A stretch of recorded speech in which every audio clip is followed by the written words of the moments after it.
Libro 4 Capítulo 1. Durante un lapso de 9 años, desde mis 19 hasta mis 28, era yo seducido y seductor, engañado, pero también, bajo el impulso de variados apetitos, engañaba yo abiertamente en la profesión de las llamadas disciplinas liberales que en lo oculto llevaban falsamente el nombre de religión.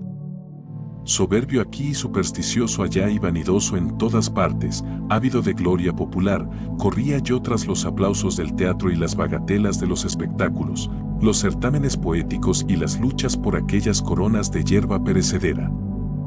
Mas con todo eso pretendía yo purificarme de mis sórdidas intemperancias llevando a los que eran llamados justos y santos determinados manjares para que ellos en el laboratorio de su vientre me fabricaran ángeles y dioses que, luego me liberaran.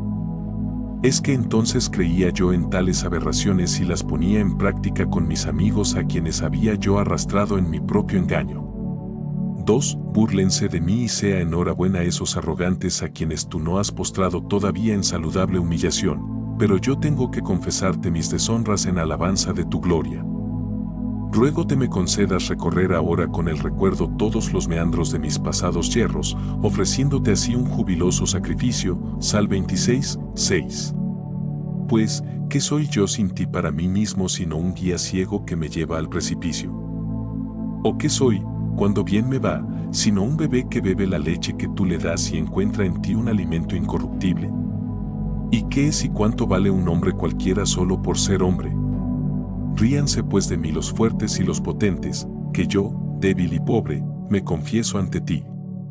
Capítulo 2:1. Enseñaba yo por aquellos años la retórica y vencido por la avidez de dinero vendía yo victoriosas locuacidades. Pero tú sabes que yo prefería tener discípulos buenos, o que por tales son tenidos y a esos les enseñaba con toda honradez los dolos del arte no para que los usaran en detrimento de inocentes, sino para castigo de culpables. Desde lejos me veías tú como caía en esos terrenos resbalosos y como en medio de mucho humo brillaba la fidelidad que en aquella docencia mostraba yo a quienes amaban la vanidad y buscaban la mentira y con ellos me asociaba. Por esos años tenía yo una mujer a la que no conocí dentro de lo que se llama matrimonio legítimo, sino que a ella me llevó un vago ardor ayuno de prudencia. Pero no tenía otra fuera de ella y le guardaba la fidelidad del lecho. Con ella pude experimentar la distancia que media entre un sano contrato que se cierra con miras a la generación y un mero pacto de amor libidinoso en que la prole se produce sin ser deseada aunque más tarde se haga amar. 2. Recuerdo también que en cierta ocasión decidí tomar parte en un concurso para una obra de teatro. Un cierto adivino me mandó preguntar qué querría yo darle si él por medio de misteriosos sacrificios me conseguía la manera de vencer.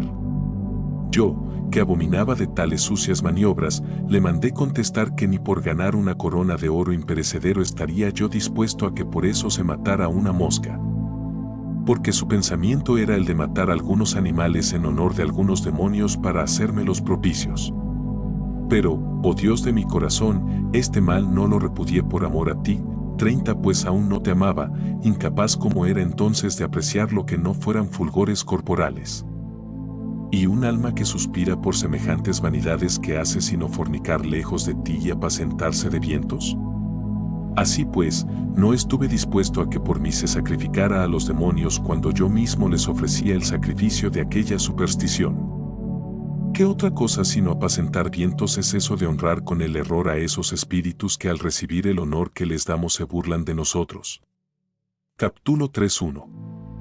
No dejaba yo por aquel entonces de consultar a otros astrólogos planetarios, a esos que llaman matemáticos, porque no se valían de conjuros ni de sacrificios a los espíritus, pero practicaban otra suerte de adivinación, que también se opone a la piedad cristiana. Bien está, Señor, que te lo confiese y te diga, ten misericordia de mí y sana mi alma, pues he pecado contra ti. Sal 50, 3. Así como es bueno no abusar de tu indulgencia para pecar con más libertad, sino recordar lo que en cierta ocasión dijiste, mira, ya has sido sanado. No vuelvas a pecar, no sea que te suceda algo peor. JN 5, 14. Esta sanidad combaten y quieren matar los astrólogos cuando dicen que en el cielo mismo es donde hay que buscar las inevitables causas del pecado de los hombres, que Venus hizo esto, Saturno hizo aquello y Marte lo de más allá. Con esto pretenden que el hombre no es culpable de ser carne y sangre y ensoberbecida putrefacción, sino que del pecado se ha de culpar al cielo y al Creador y ordenador de las estrellas, a ti, Dios nuestro, suavidad eterna y origen de toda justicia, a ti, que eres el que has de retribuir a cada uno según sus obras y que nunca desprecias un corazón contrito y humillado. Mt 16, 27 y Sal 50, 19. 2. Había entonces un varón muy instruido, peritísimo en la medicina, en la cual se había merecido una justa reputación. Este, siendo también procónsul, había puesto su mano sobre mi insana cabeza, no como médico, sino para imponerme la corona ganada en aquel certamen poético. No fue pues él quien me curó de aquella otra enfermedad que solo tú puedes curar. Tú, que a los soberbios les resistes y a los humildes les das tu gracia. 1 P 5, 5. Pero tampoco entonces me faltaste ni te desentendiste de mi salud con ese anciano médico, pues me había hecho muy amigo suyo y muy apegado a su persona y me embelezaban sus discursos siempre llenos de amena gravedad y de vivacidad en sus sentencias en las cuales no había, sin embargo, pretensiones literarias. Cuando por mí mismo supo que me entregaba yo a la astrología me amonestó con paternal benignidad a que la abandonara, ya que desperdiciaba en tonterías una actividad necesaria en cosas de mayor provecho. Me dijo que él mismo había en sus mocedades aprendido la astrología, hasta pensado en vivir de ella como de su profesión, pues si había podido entender a Hipócrates también podría entender todos esos libros.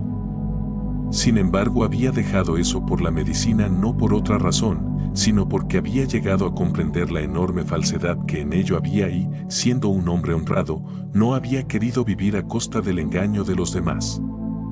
Pero tú, me dijo, cuentas para tu sustento con el arte de la retórica y te dedicas a estas falacias no por necesidades de tu familia sino solo y libremente por curiosidad.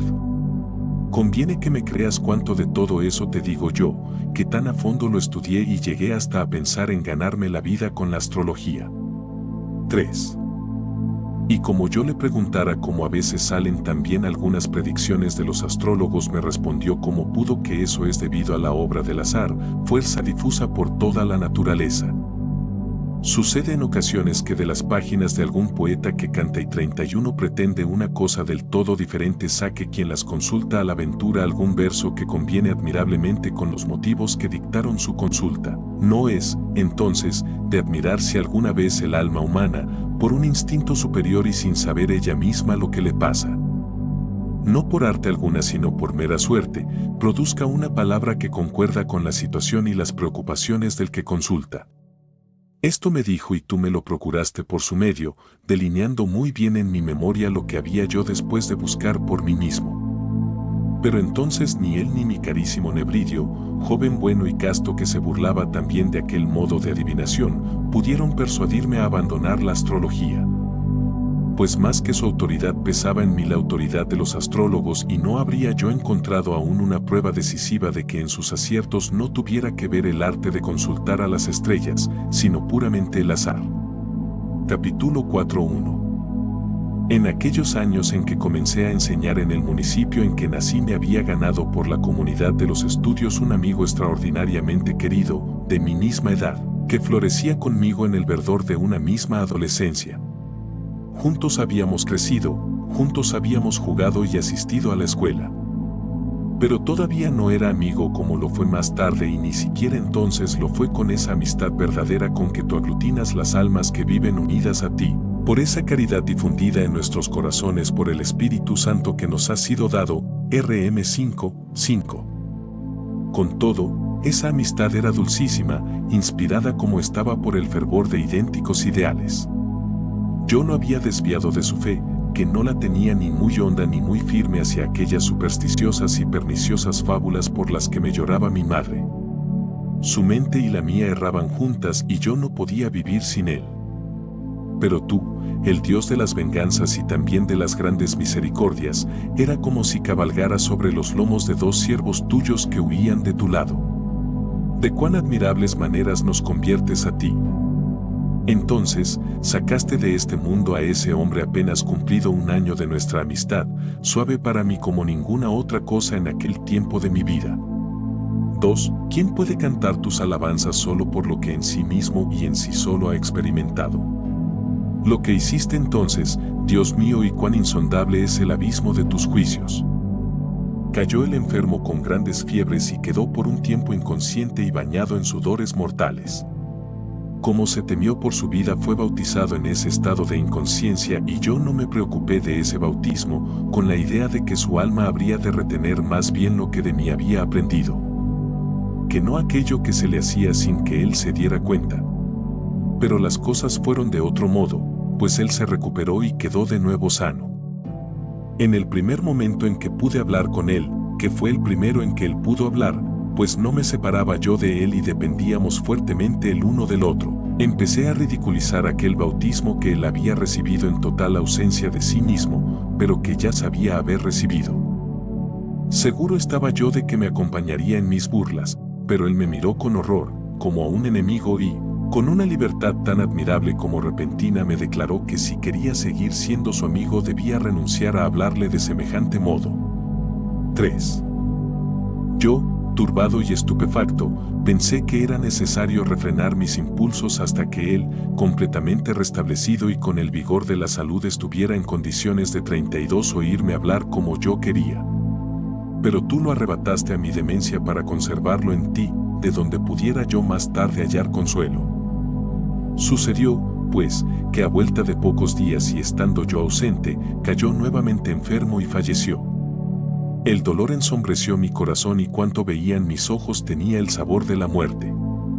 Mi patria era mi suplicio, la casa paterna era una inmensa desolación y todo cuanto había tenido en comunión con él era para mí un tormento inenarrable. Por todas partes lo buscaban mis ojos, pero no podían verlo, todo me parecía aborrecible porque en nada estaba él. Nadie podía decirme va a volver, como cuando estaba ausente, pero existía. Me convertí en un oscuro enigma para mí mismo. Le preguntaba a mi alma, ¿por qué estás triste y así me conturbas? Sal 41, 6, pero ella nada tenía para responderme. Y si yo le decía, alma, espera en Dios, ella se negaba a obedecerme, pues tenía por mejor y más verdadero al hombre que había perdido que no el fantasma en que yo le mandaba esperar. Mi única dulzura la hallaba en llorar sin fin. Las lágrimas tomaron el lugar de mi amigo, delicia de mi alma. Capítulo V. Pero ahora, Señor, todo eso ya pasó y el tiempo ha cicatrizado mi herida. ¿Será posible que aplicando a tu voz el oído de mi alma entienda yo de ti, que eres la verdad, porque el llanto es un consuelo para los que sufren? ¿Es acaso que tú, presente como estás en todas las cosas, haces a un lado nuestra miseria? Porque tú permaneces siempre estable en ti mismo, mientras nosotros nos revolvemos en toda clase de experiencias. Y sin embargo, ni rastro quedaría de nuestra esperanza si no llorásemos delante de ti. ¿De dónde viene pues el que del amargor de la vida podamos sacar frutos tan dulces como el gemir y llorar, suspirar y quejarnos? Nos es dulce todo esto porque esperamos que tú nos escuches. Esto es clara verdad de la plegaria, pues con ella nos proponemos llegar hasta ti, pero que había en el fondo de aquel dolor mío por el bien perdido, en aquel luto que pesadamente me oprimía. Porque yo no esperaba hacer con mis lágrimas revivir a mi amigo, simplemente me dolía y lloraba por una alegría irremisiblemente perdida. El llanto en sí mismo es amargo, pero ¿acaso nos llega a deleitar cuando nos cansamos de las cosas que antes teníamos? Capítulo 1. ¿Por qué hablo de estas cosas, cuando no es tiempo de hacer preguntas sino de confesarme ante ti? Era yo pues bien miserable, que por fuerza lo es el alma que vive presa en la amistad de las cosas mortales y se desgarra cuando las pierde. Es entonces cuando siente la miseria que lo hace miserable desde antes de que las pierda. Así era yo en aquel tiempo, lloraba con inmensa amargura, pero en la amargura misma encontraba descanso.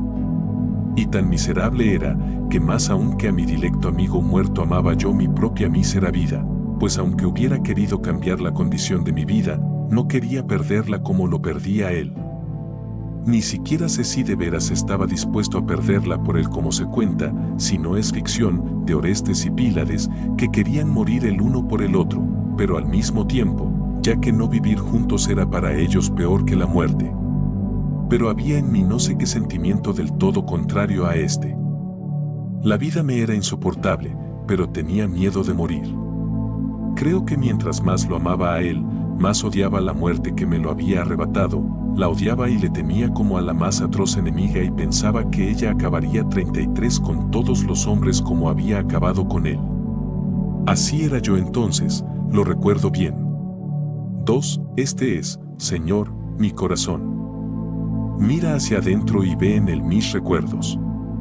Tú, esperanza mía que me limpias de la inmundicia de los malos afectos, atraes hacia ti mis ojos y libras de lazos mis pies.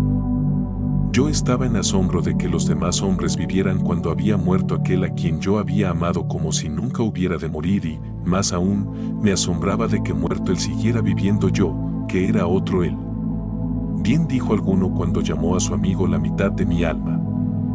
Vivamente sentía yo que su alma y la mía eran una sola en dos cuerpos, por eso me horrorizaba la vida, pues vivía por mitad y, quizá por eso mismo, me horrorizaba la muerte, pues me negaba a que muriera del todo aquel a quien tanto había querido. Capítulo 7:1. Oh demencia, incapaz de amar humanamente a los hombres. Insensato de mí, que me dejaba llevar sin moderación de las pasiones humanas. Así era yo en aquel tiempo. Me enardecía, suspiraba, lloraba y me turbaba, sin descanso ni consejo. Así iba cargando mi alma destrozada y sangrante, que no se dejaba cargar y yo no sabía en dónde ponerla. Ni en los bosques más amenos, ni en los juegos y los cantos, ni en los olorosos jardines, ni en los brillantes convites, ni en los placeres del lecho, ni en los libros y poemas hallaba reposo. Todo me era aborrecible, la luz misma y todo cuanto no era él me era tedioso y no llevadero y mi único consuelo, bien relativo, eran las lágrimas y los gemidos. 2. Y cuando desistía de llorar me aplastaba un enorme peso de miseria que solo tú podías aliviar. Yo sabía esto, pero ni quería ni podía, cuando pensaba en ti no eras para mí algo firme y sólido, sino un vacío fantasma. Pero eso, fantasma era, no tú y mi error era mi Dios. Y cuando quería poner mi alma en mi Dios, como en un lugar de descanso, se me resbalaba en el vacío y de nuevo caía sobre mí. Era yo para mí mismo un lugar de desdicha en el cual no podía estar y del cual no me podía evadir. ¿Cómo podía mi corazón huir de sí mismo y, a dónde iría yo que él no me siguiera? Y sin embargo, huí de mi patria, para que mis ojos lo buscaran menos en lugares en que no estaban acostumbrados a verlo. Salí pues de Tagaste y me fui a Cartago. Capítulo 8:1. Pero el tiempo no descansa ni pasa de balde sobre nuestros sentidos y puede obrar en nosotros cambios admirables. El tiempo venía y pasaba con el sucederse de los días y, al venir y pasar me iba trayendo otras imágenes y otros recuerdos, me devolvía poco a poco a mis primeros deleites y mi dolor iba cediendo. En lugar suyo venían no otros dolores, pero sí los gérmenes de otros dolores. ¿Por qué había podido aquel dolor penetrar en mí tan hondo y con tanta facilidad, sino porque yo había derramado mi alma en la arena amando a un ser mortal como si nunca hubiera de morir? Particular consuelo y recreación hallaba yo en la compañía de otros amigos con los cuales amaba yo lo que amaba en lugar tuyo. Ese fantasma era una enorme fábula y una larga mentira cuyo contacto adulterino corrompía nuestras mentes y nos cosquilleaba en las orejas. Pero esta fábula no se moría en mí porque un amigo se muriera. 2. Otras cosas eran las que cautivaban mi ánimo, como conversar y reír juntos, obsequiarnos con mutuas benevolencias, bromearnos unos a otros y leer en compañía libros 34 agradables, disentir a veces sin odio ni querella, como cuando el hombre discute consigo mismo y condimentar con esos raros disentimientos una estable concordia. Enseñarnos algo unos a otros, o aprender algo unos de otros, echar de menos con dolor a los ausentes y recibirlos con alegría a su regreso. Con estos y otros parecidos signos de afecto, de esos que salen del corazón cuando las gentes se quieren bien y que se manifiestan por los ojos, por la palabra, por la expresión del rostro y de mil otros modos gratísimos, las almas se funden como el fuego y de muchas se hace una. Capítulo 9. Esto es lo que se ama en los amigos y de tal manera ama que la conciencia se siente culpable cuando no se corresponde el amor con amor, sin buscar del cuerpo del amigo otra cosa que signos de benevolencia. De aquí el luto cuando se muere un amigo, de aquí los sombríos dolores y el corazón empapado en una dulzura que se trocó en amargura y la vida que se perdió en los que mueren es muerte para los que siguen viviendo. Dichoso el que te ama a ti y a su amigo en ti y a su enemigo en ti, pues el único que no pierde a sus seres queridos es el que los quiere y los tiene en aquel que no se pierde. ¿Y quién es ese sino tú, nuestro Dios, el que hizo el cielo y la tierra y los llena, pues llenándolos los hizo? A ti no te pierdes sino el que te abandona.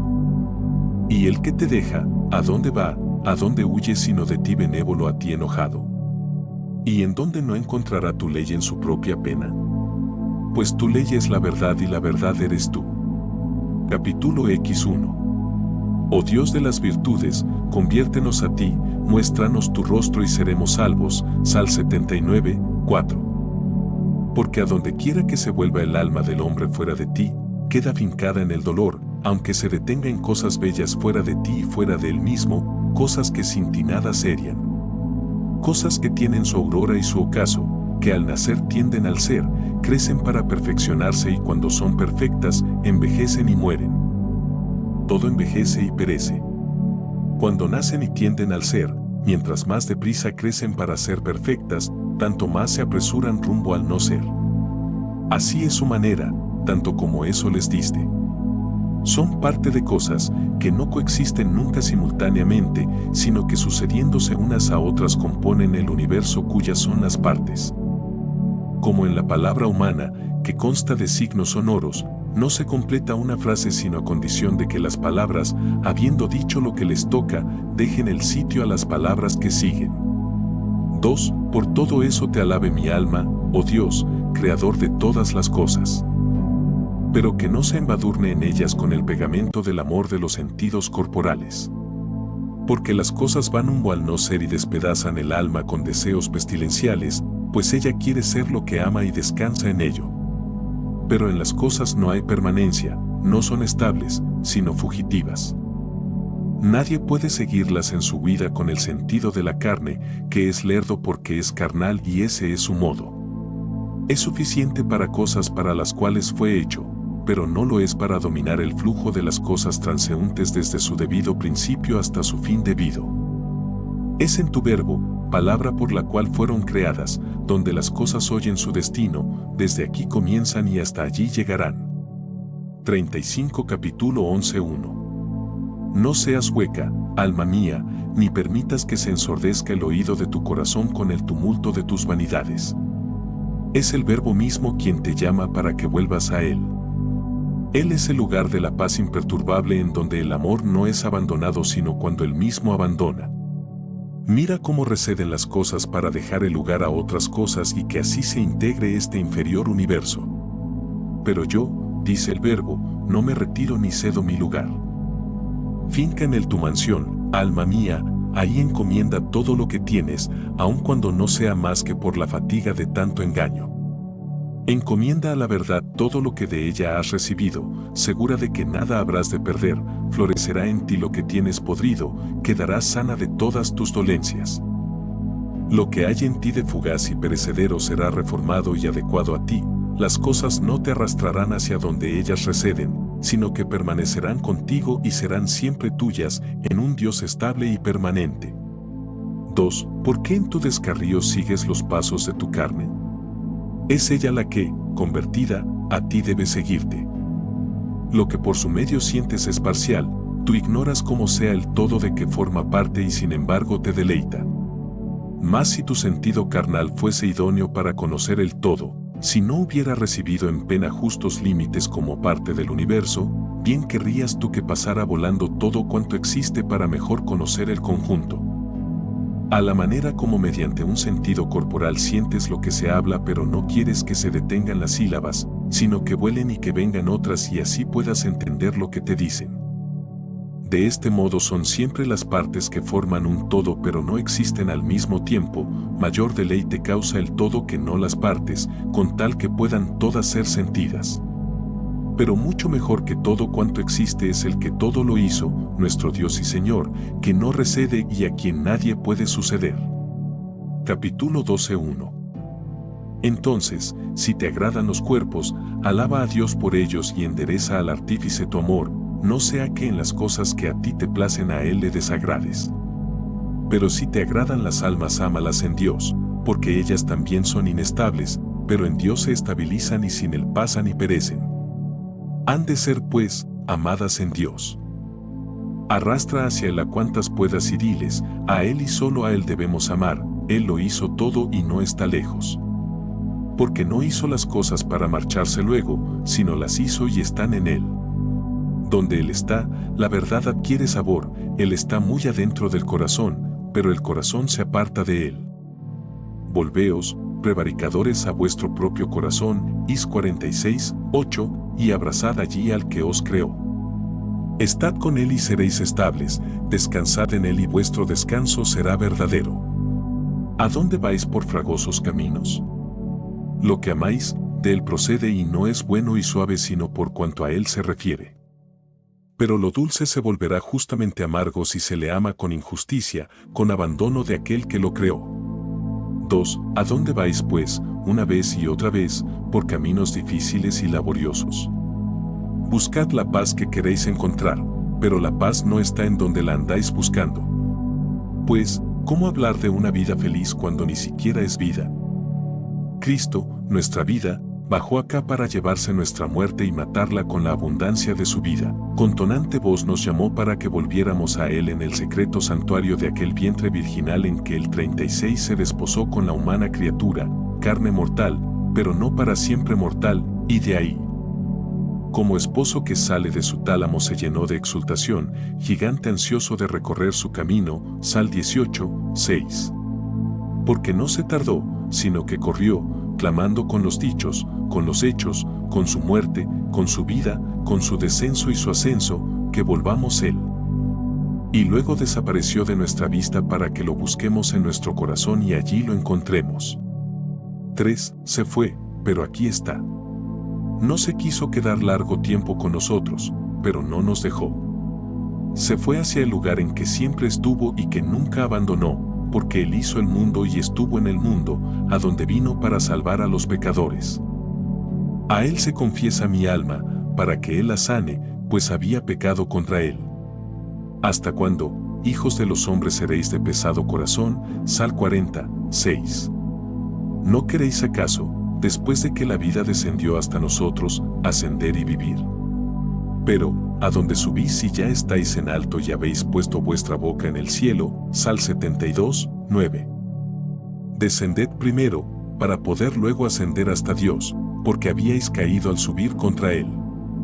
Diles todo esto, alma mía, para que lloren en este valle de lágrimas y así te los puedas llevar hacia Dios, porque del Espíritu de Dios será lo que digas, si lo dices ardiendo en caridad.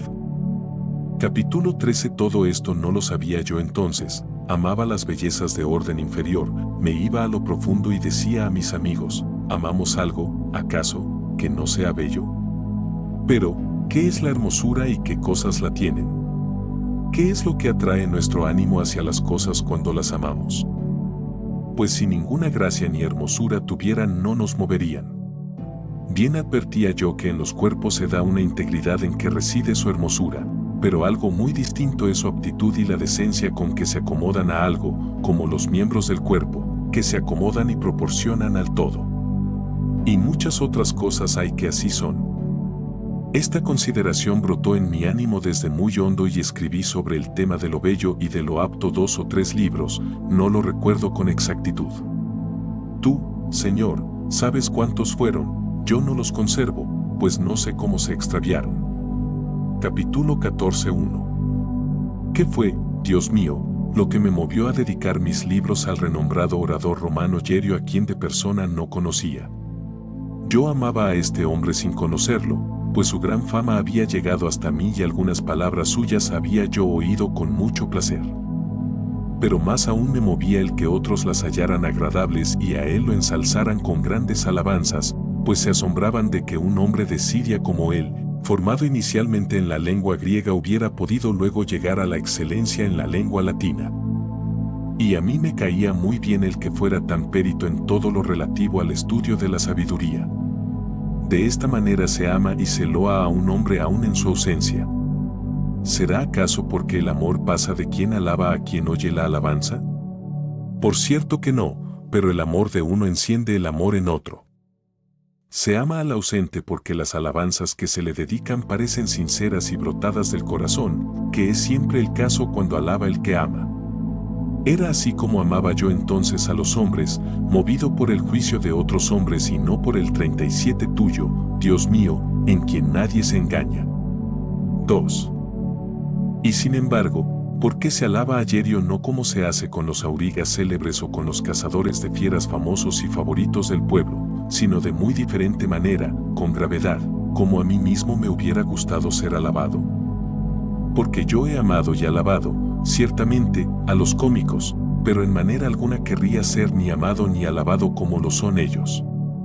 Prefiero sin género de duda la oscuridad total a este tipo de celebridad y más querría ser odiado que no amado de esa manera.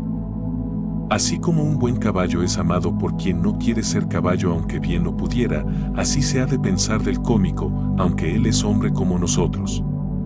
O sea, que amo yo en un hombre lo que de ningún modo querría yo ser, siendo hombre él y yo.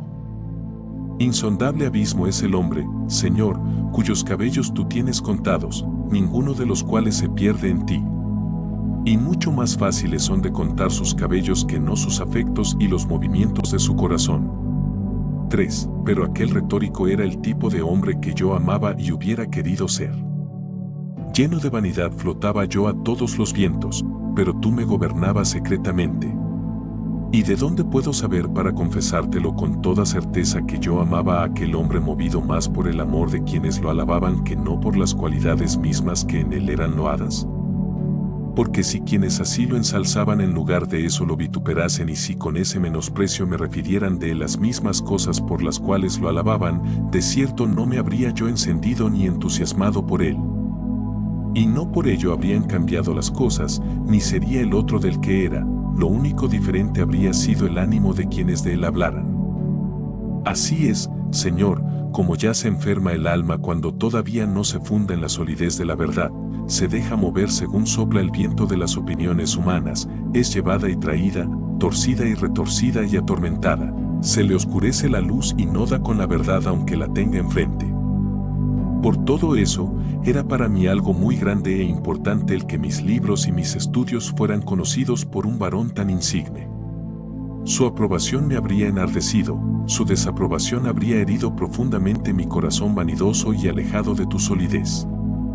Y sin embargo, aquella obrita sobre lo bello y lo apto que yo le había escrito y dedicado, la tenía yo presente y con ella me recreaba en la soledad de mi contemplación, sin necesidad de que nadie me alabara por ello.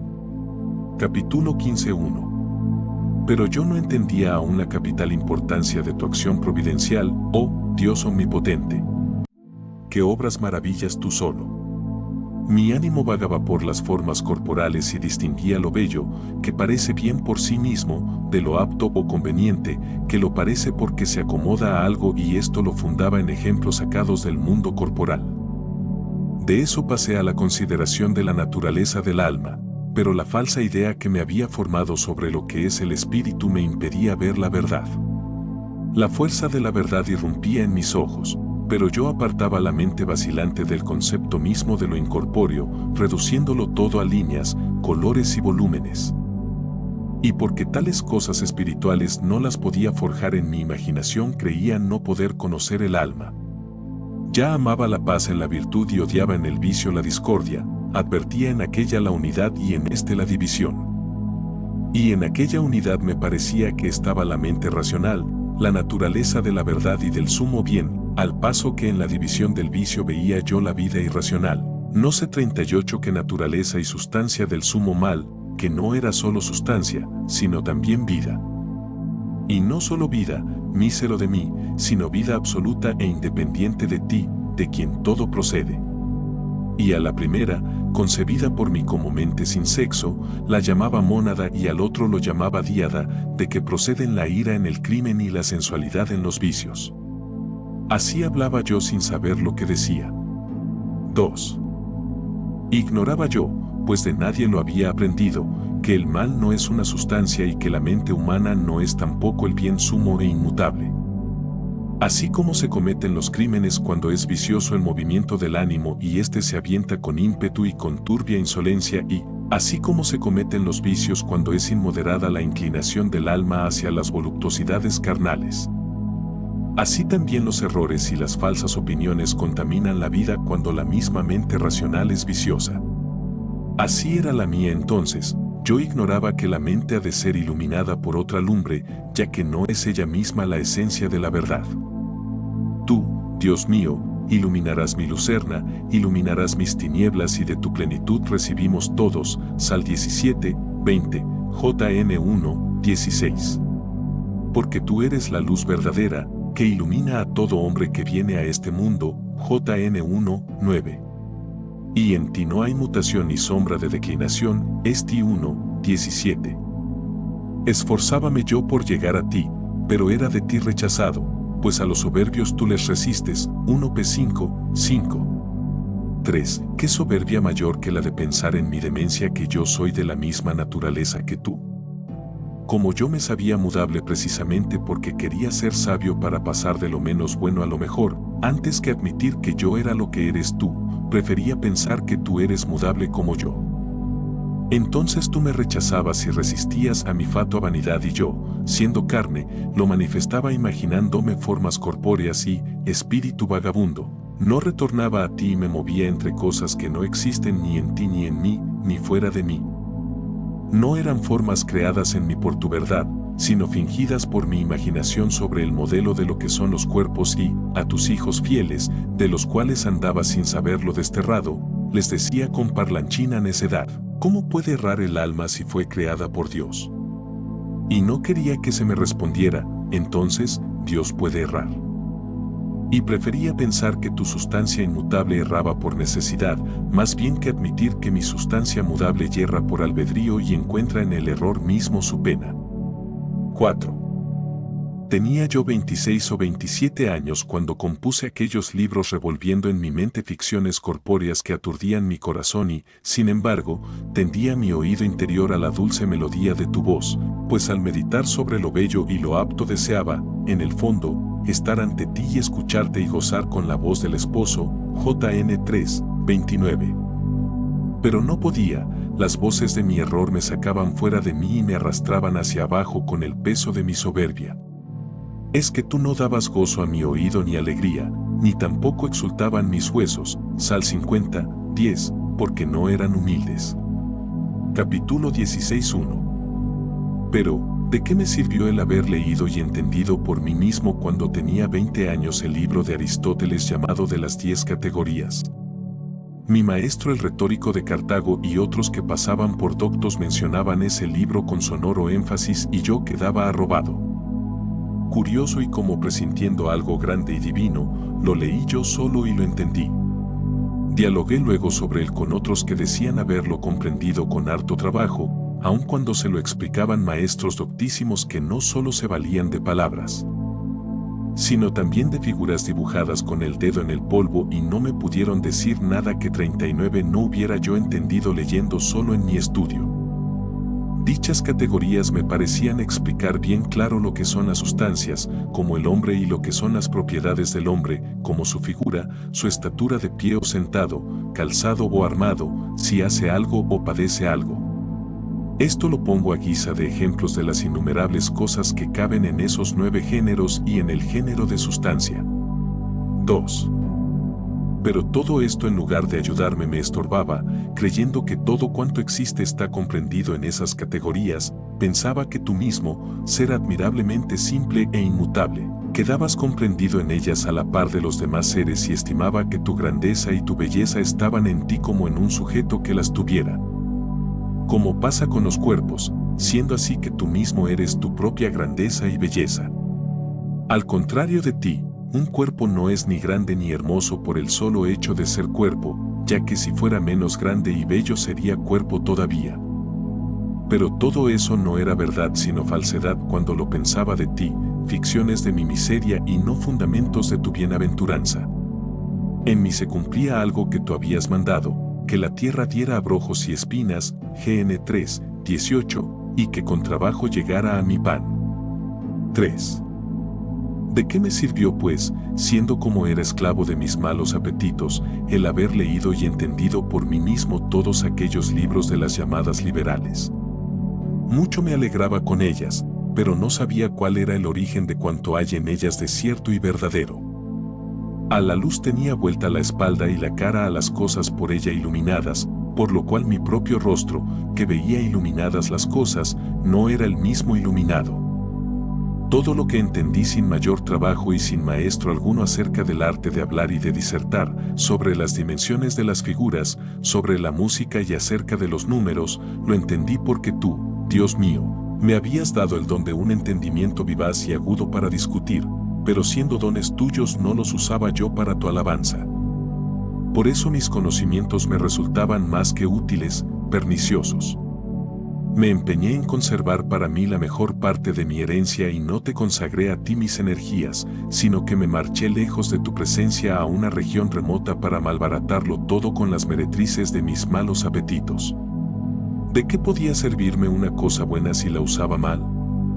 Pero de la dificultad con que tropezaban personas estudiosas e inteligentes para entender esas artes no me percataba yo sino cuando me ponía a explicárselas y el mejor de mis discípulos era el que con menor tardanza me podía seguir. 4. Pero, ¿de qué me servía todo eso cuando yo pensaba de ti, mi Señor, que eras un cuerpo inmenso y lúcido y yo una partecita de ese cuerpo? Mucha perversidad era esta, pero así era yo entonces.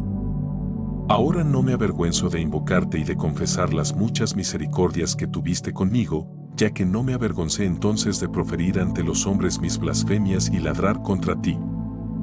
¿De qué me servía la agilidad de mi ingenio en aquellas disciplinas y comprender sin ayuda de nadie aquellos libros tan difíciles si con sacrílega torpeza erraba yo en la doctrina de la piedad?